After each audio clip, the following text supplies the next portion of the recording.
on, Mullen fam? Today was absolutely nasty. As you can see, Mullen did not hold that 68-cent level and get a bounce. We did trend down lower, over 10% down on the day. And David is still silent throughout all of this negativity that's going on with the stock price and the uncertainty already within the company. What is going on inside David Mishry's head right now?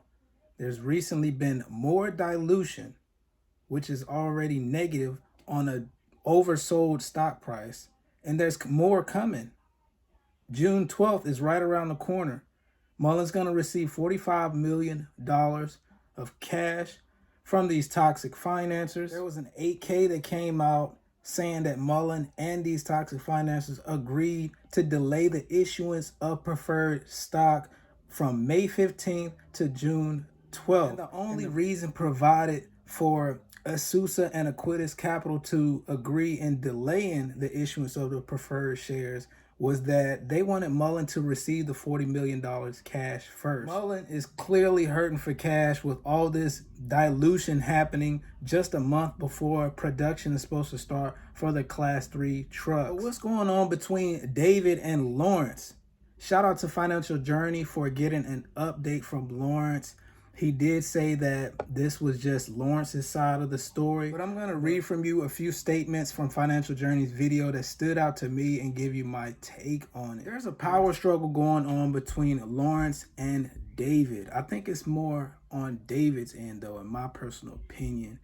You know, early last year, David Mishry did say on interviews that he's going to let the work speak for itself, as though he was very confident on Mullen's success in the long run, despite the down pressure on the stock price and the valuation disconnect. He stated early last year as well that he knew manipulation was going on within the stock, but didn't pull the trigger on hiring share intel until the last minute when Mullen was trading around 10 cents per share just before reverse split was announced. And as far as the power struggle goes, I think David Mishry had in his mind that he wants his work to speak for itself, you know, to build the company up. But when really it's been shareholders being punished and the stock price being heavily diluted all of this time off of the back of retail investors and toxic financiers, but with nothing much recently to show for diluting shareholders so much, except for earlier last year when we acquired Elms Factory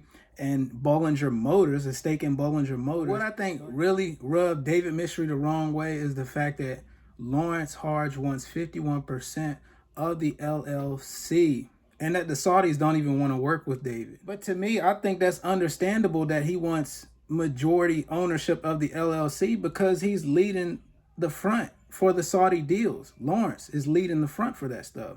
So why not let him get that? Another point is that Lawrence got some info from inside saying that Mullen's not in a good financial position right now, which kind of makes sense with all the recent dilution.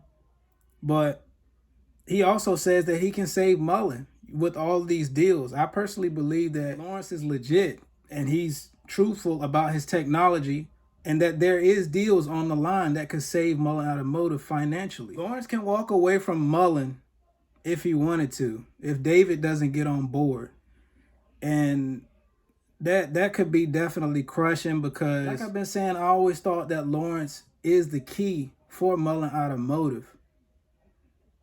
The amount of money within these deals that are on the line could save Mullen Automotive financially. They could do a lot with that money towards production and other strategic moves. David is definitely holding Mullen Automotive up right now, which is my opinion only. This is not financial advice. And also Financial Journey asked Lawrence, like, what got him into Mullen in the first place? Like, how'd you find out about Mullen? And he said that he was referred or introduced to Mullen by an insider, a big investor of Mullen. And the more I think about it, I think about, one of the recent videos that I put out that Lawrence was being under attack, especially like right before there was supposed to be a big announcement with Saudi deals. He was getting attacked hard by the bashers, by media, bringing up his past, bringing up him being incarcerated and all that stuff. And I'm starting to think a big investor was probably somebody in cahoots with a short scheme against Muln Automotive that introduced him to Muln. Because as soon as he came in, them bringing up his incarceration was like going rampant. And that could definitely be a possibility in my opinion, because a short seller or activist short, they do their homework on companies. You know, whether they're looking into possible fraud or, you know, any misconduct within management, they do their homework. So if someone already involved with Muln want to see it go down and has, you know, behind the scenes is shorting Muln Automotive stock, why not bring somebody in that you know already has a negative history? You know, introduce them to Muln. Use Lawrence's past against them to further assist your short position. But that's just a thought. I could be wrong on that. But the main issues, I think, is David's silence. Like, what is he doing? Is he in a closet somewhere? Like, what's going on? And these toxic financiers. You can't even really, you can't even really blame the illegal activities right now, because David and the company has just been giving them a well playing field, to do whatever illegal activities that they want on Muln Automotive stock. David has to step up and come out of hiding, because there's still a whole month or so until production is supposed to begin. There's more dilution going to be happening in between there, and there's nothing been announced yet. There's a lot of things shareholders need addressed, especially from the CEO, and it's not happening right now.